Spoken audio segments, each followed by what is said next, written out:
ओम भगवती माता की जय। आप सभी को मेरा नमस्कार है। आज मैं आपको ज्येष्ठ मास की एकादशी के बारे में बताना चाहती हूँ कि ये किस दिन है और इस दिन क्या करना चाहिए, हमें क्या दान करना चाहिए और इसका महत्व क्या है और ये एकादशी किस तिथि में है। तो आज मैं आपको बता रही हूँ ज्येष्ठ कृष्ण मास की ज्येष्ठ कृष्ण पक्ष की एकादशी का नाम अपरा है। तो आइए मैं सबसे पहले इसका महत्व आपको बता देती हूँ। और ये 26 मई को है, दिन है वीरवार का। तो जो भी भक्त करते हैं एकादशी आप ज़रूर करिए। तो महत्व मैं आपको बता देती हूँ। श्री युधिष्ठिर बोले कि हे भगवान, ज्येष्ठ मास की कृष्ण पक्ष की एकादशी का नाम तथा महत्म क्या है, सो कृपा कर कहिए। श्री कृष्ण भगवान बोले कि हे राजन, ज्येष्ठ मास के कृष्ण पक्ष की एकादशी का नाम अपरा है।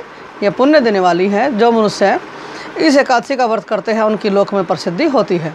अपरा एकादशी के व्रत के प्रभाव से ब्रह्म हत्या, भूत योनि, दूसरे की निंदा आदि के पाप नष्ट हो जाते हैं। इसके व्रत से पर स्त्री के साथ भोग करने वालों की झूठी गवाही, असत्य भाषण, झूठा वेद पढ़ना, झूठा शास्त्र बनाना, झूठा ज्योतिषी, झूठा वेद आदि सब के पाप नष्ट हो जाते हैं। यानी झूठ बोलकर जो भी काम किया जाता है वो सब पाप नष्ट हो जाते हैं। जो क्षत्रिय युद्ध क्षेत्र से भाग जाए तो वह नरक को जाता है। जो शिष्य गुरु से विद्या ग्रहण करते हैं परंतु बाद में उसकी निंदा करते हैं तो वह अवश्य ही नरक को जाते हैं। वह भी अपरा एकादशी का व्रत करने से स्वर्ग को प्राप्त होते हैं। जो फल 3 पुष्करों के स्नान करने से या कार्तिक मास में स्नान करने से अथवा गंगा जी के तट पर पितरों को पिंडदान करने से या सिंह राशि वालों को बृहस्पति के दिन गोमती में स्नान करने से, कुंभ में श्री केदारनाथ जी के दर्शन करने से तथा बद्रिकाश्रम में रहने से तथा सूर्य चंद्र ग्रहण में कुरुक्षेत्र में स्नान करने से मिलता है, वह फल अपरा एकादशी के व्रत के बराबर है। हाथी घोड़े के दान से तथा यज्ञ में स्वर्ण दान से जो फल मिलता है और जो हाल की ब्याई हुई गाय या स्वर्ण के दान का फल भी इसके फल के बराबर होता है।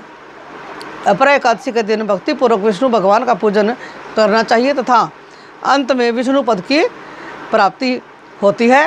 हे राजन, मैंने अपरा एकादशी की कथा लोकहित के लिए कही है। इसके पढ़ने व सुनने से समस्त पाप नष्ट हो जाते हैं तथा हमें यानी मोक्ष प्राप्त होता है। सब जो हमने जितने भी पाप झूठ बोलकर या ब्रह्म हत्या आदि जैसे बड़े से बड़े पाप इस एकादशी करने से छूट जाते हैं। हमें एकादशी अवश्य करनी चाहिए।